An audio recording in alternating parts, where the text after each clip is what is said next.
Salam alaikum wa rahmatullahi wa barakatuh. Bonjour mes élèves. On a déjà vu quelques notions sur la chimie organique.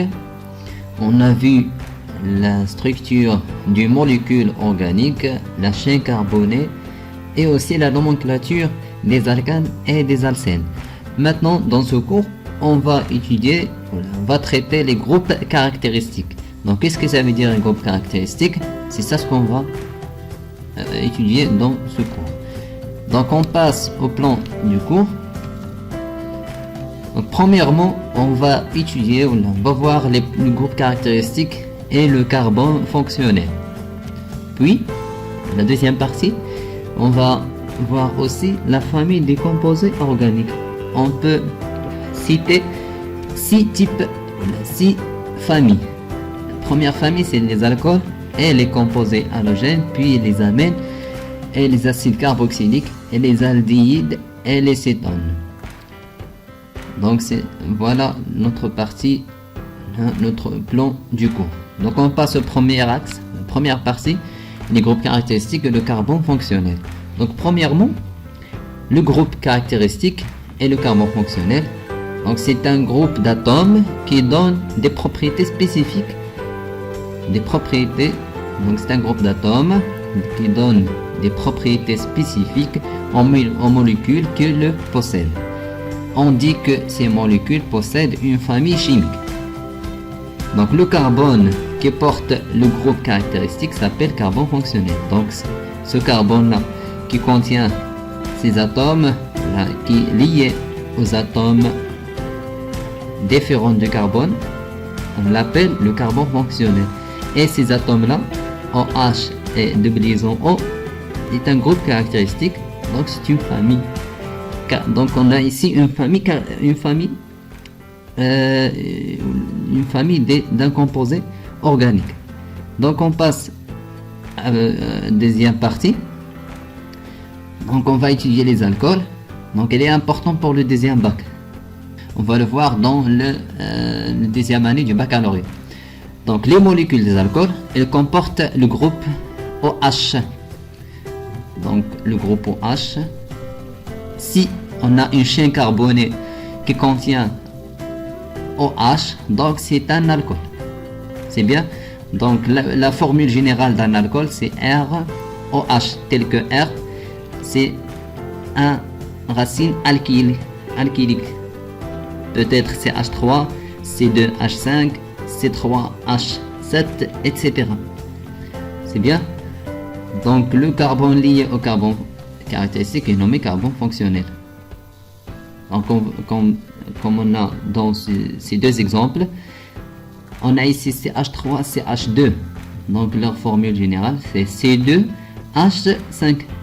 Donc C2H5 est un racine alkyle lié à OH. D'accord? Et cette chaîne là, on a CH3, CH2, CH2. Donc C3H7. Donc c'est un racine alkylique lié à OH. Donc cette molécule est un alcool. Et aussi celui-là. Maintenant on passe à la nomenclature, les classes des alcools. Donc on peut citer 3 classes ou 3 types d'alcool. On a alcool primaire, alcool secondaire et alcool tertiaire. Donc l'alcool primaire, c'est le carbone fonctionnel est lié à un atome de carbone ou non lié à aucun atome de carbone. Par exemple, celui-là, l'atome de carbone fonctionnel, c'est ça, est lié à un atome de carbone ou non, ou il y a ici un atome d'hydrogène. Donc voilà l'alcool primaire. Et l'alcool secondaire, cet atome de carbone est lié à 2 atomes de carbone. C'est bien. Donc on a un atome de carbone là et un atome de carbone là. Donc ça c'est un alcool secondaire. Et pour les alcools tertiaires, on voit que l'atome de carbone fonctionnel est lié à 3 racines alkyliques, c'est-à-dire lié à 3 atomes du carbone. Voilà comment on peut déterminer les alcools primaires, secondaires et tertiaires. Maintenant, on passe à la nomenclature des alcools. Le nom de l'alcool dérive du nom d'alcane correspondant. C'est-à-dire, si la chaîne carbonée de la molécule contient 2 atomes par exemple, on dit que c'est éthane. Mais, qu'est-ce qu'on va changer? Le terminal E. Le terminal d'un alcane. Donc l'alcane est terminé par E. On change ce E par ol, précédé du numéro de position du carbone fonctionnel que porte l'indice le plus petit. Donc comme on a ici dans ces 3 exemples, cette molécule-là est nommée par 2-méthylpropane 2-ol. Donc 2-méthyl, donc qu'est-ce qu'on a déjà dit dans la nomenclature? Il faut numéroter les atomes de carbone. C'est bien. Donc la chaîne principale c'est celui-là, ou bien celui-là. C'est bien.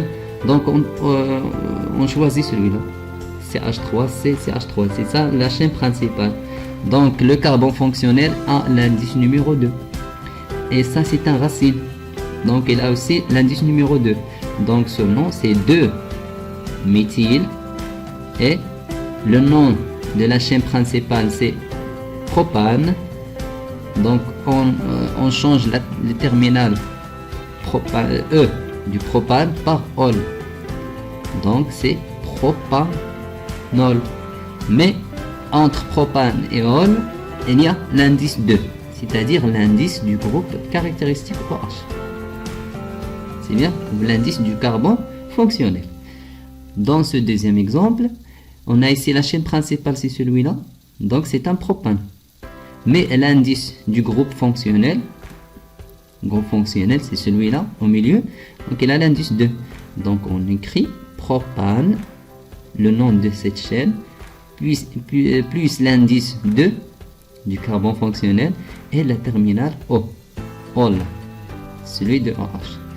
Dans ce exemple, on a la même chose. La chaîne principale c'est celui-là. Donc 1, 2, 3, 4, 5. Donc c'est un pentane. Voilà. Donc pentane. Puis on numérote les atomes de carbone.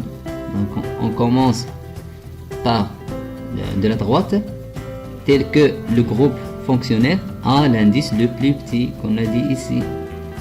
Alors OH, ce carbone a l'indice 2, 3, 4, 5. C'est bien. Donc en commençant par l'indice des racines alkyliques, donc on a l'indice 3 et 4. Donc on écrit 3, 4. On a ici 2 méthyl, CH3, CH3, donc on va écrire diméthyl. Diméthyl. Puis le nom de la chaîne principale, c'est-à-dire le nom de l'alcane, c'est pentane. Très bien. Puis on ajoute l'indice du groupe fonctionnel et ol, le terminal ol. Voilà la règle générale pour nommer un alcool.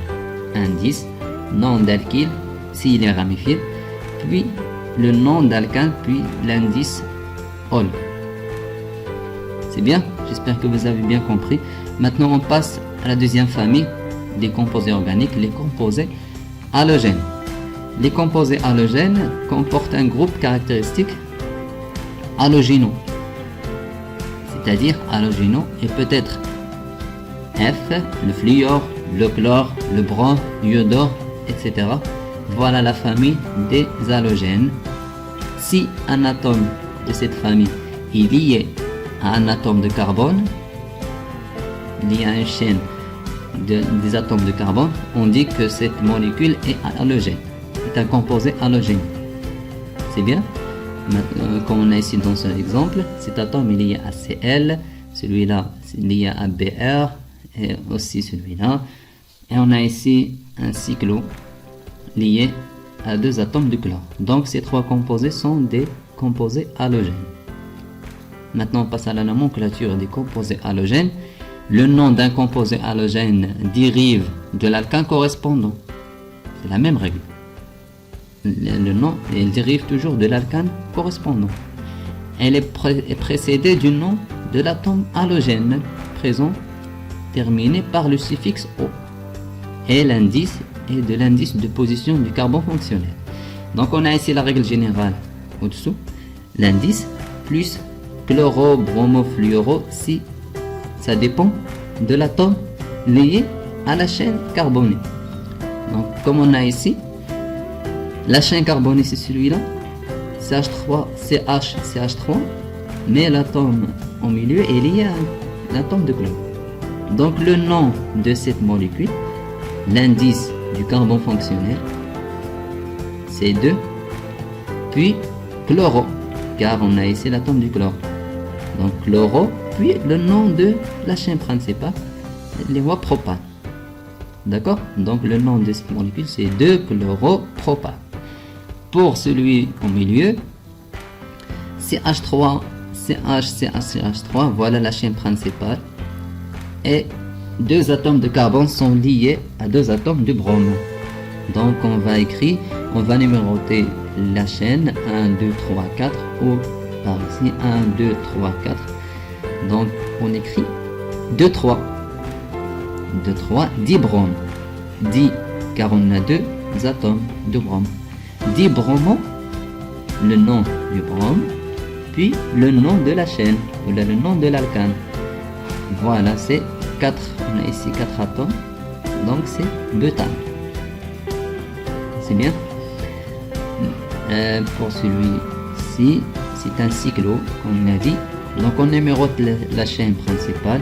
Donc 1, 2, 3, 4. Donc on écrit 1, 2. Dichloro, car on a ici 2 atomes de chlore.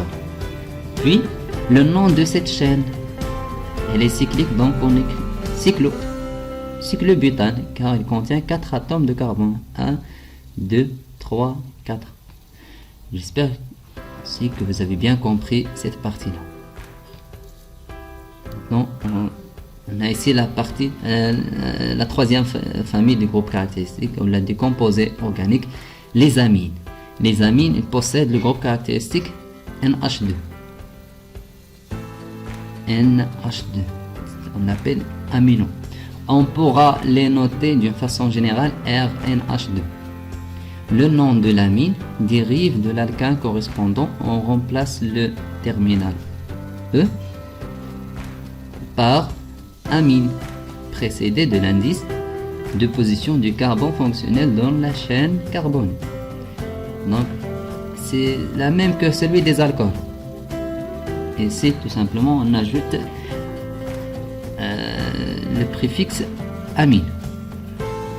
Donc, comme celui-là, on a ici 2 atomes de carbone, donc c'est un éthane lié à un H2, donc c'est éthanamine. Éthanamine. Ici, on a le groupe caractéristique, on a le carbone fonctionnel à l'indice 2. On a 1, 2, 3. Donc, on va écrire le nom de cette chaîne, les voies propane, puis l'indice du carbone fonctionnel, les voies 2, et amine. C'est le nom de cette famille. Et celui-là, on a la chaîne principale, c'est ça. 1, 2, 3, 4. Puis, le groupe caractéristique NH2 est lié aux atomes de carbone d'indice numéro 2. Donc, butane, c'est le nom de cette chaîne, de l'indice de ce carbone, puis amine. Voilà la règle générale. On passe maintenant au quatrième famille des composés organiques, c'est les acides carboxyliques. Il est aussi important pour le deuxième année du baccalauréat. Donc tous les acides carboxyliques contiennent le groupe caractéristique carboxyle lié. Carboxyle, voilà, c'est celui-là. COOH au bout de la chaîne carbone. Leur formule générale c'est RCOOH. Donc R peut être CH3, C2H5, C3H7, etc. Où R est un radical alkylique ou un racine alkylique. Donc on a ici ces 2 exemples, ces 3 exemples. Donc CH3, CH2 et voilà le groupe caractéristique de la famille des acides carboxyliques. CO, voilà, COOH. Donc elle écrit sur la formule semi-développée, mais ici c'est la formule développée. C'est bien. Donc COH en général, mais en réalité en formule développée et semi-développée, c'est COOH. C'est bien. Maintenant, un deuxième exemple, on a ici le groupe fonctionnel, c'est celui-là, le groupe caractéristique. Et voilà aussi le groupe caractéristique, c'est OOH. Donc pour le nom des acides carboxyliques, on utilise la règle suivante. On nomme les acides carboxyliques en ajoutant au nom de l'alcane correspondant le suffixe -ique, précédé du terme acide. C'est-à-dire, en commençant par le mot acide, suivi par le nom de l'alcane, comme on a ici, puis le terminal -ique, le suffixe -ique, à la fin du nom. Donc, on étudie ici trois exemples. On a la chaîne principale, c'est celui-là, CH3CH2C. Voilà la chaîne principale. Et le carbone fonctionnel, ici, c'est celui-là, donc il a l'indice 1. C'est bien. Donc le nom de ce acide carboxylique, en commençant par acide, puis le nom de l'alcane, c'est-à-dire le nom de la chaîne principale, puis le suffixe -ique. Donc acide propanoïque. On a ici, dans le deuxième exemple, CH3, CH2, CH, CH3. Donc la chaîne principale de cette molécule, c'est celui-là. C'est bien. C'est lui qui contient le carbone fonctionnel. Donc c'est CH, CH2, CH3. 4 atomes de carbone, c'est-à-dire butane. Donc on a ici un racine alkylique. Alors le nom de cette molécule, on commence par le nom acide, puis l'indice de ce carbone lié en racine alkyle, au numéro 2, car ça est le numéro 1, le numéro 1. Donc 2-méthyle. Puis le nom de la chaîne principale, butane, puis est terminé par le suffixe -ique.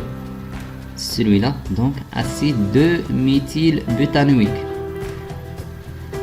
Donc en général, voilà la règle pour nommer un acide carboxylique.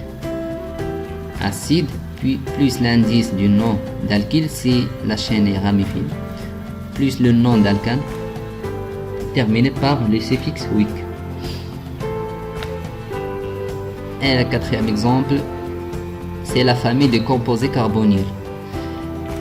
Donc les aldéhydes et les cétones constituent les composés carbonyles. Donc dans cette famille, on peut citer deux types de composés carbonyles. Le premier type, c'est les aldéhydes. Les aldéhydes est un composé carbonyle dont le groupe caractéristique se trouve au bout de la chaîne. Au bout de la chaîne, c'est-à-dire à la fin de la chaîne principale. Donc leur formule brute est RCOH. Donc le carbone lié à un atome d'oxygène et un atome d'hydrogène. Elle est différente que des acides carboxyliques. On a ici OH. Mais pour les aldéhydes, on a tout simplement H. Et R, c'est une chaîne. Ce sont des racines alkyles. Alors, on a ici deux exemples. CH3, CH2, CHO. Elle est écrite sur cette formule. Et aussi peut-être écrit sur cette formule. C'est-à-dire CHO, c'est écrit dans la formule développée ou semi-développée de cette manière. CHO, doublison O. Même aussi pour le deuxième exemple. CH3, CH, CH3, CHO. Donc on peut l'écrire comme ça. Maintenant on passe à la nomenclature des aldéhydes. Elle est simple. Tout simplement, elle dérive de l'alcane correspondant et on remplace le terminal E de l'alcane par al. Donc on a ici dans le premier exemple CH3, CH2C, donc on a 3 atomes de carbone, donc c'est propane. Et l'indice de la carbone fonctionnel, c'est numéro 1, donc c'est propane. Propane, on remplace E par al, donc c'est propanal. Voilà, propanal. C'est bien. Pour CH3, CH, CH3, CHO, le nom de cette molécule, la chaîne principale c'est celui-là qui contient le carbone fonctionnel. Puis on numérote la chaîne, donc on donne au carbone fonctionnel l'indice le plus petit, 1, 2, 3. Donc pour ce carbone, l'indice 1, 2. Donc 2 a un racine, lié à un racine alkyle, donc c'est 2-méthyl. Voilà, 2-méthyl. Puis le nom de la chaîne principale c'est propane. On a terminé par al, c'est 2-méthylpropanal. Voilà la règle en général. Indice plus le nom d'alkyle plus le nom d'alcane est terminé par al. On remplace E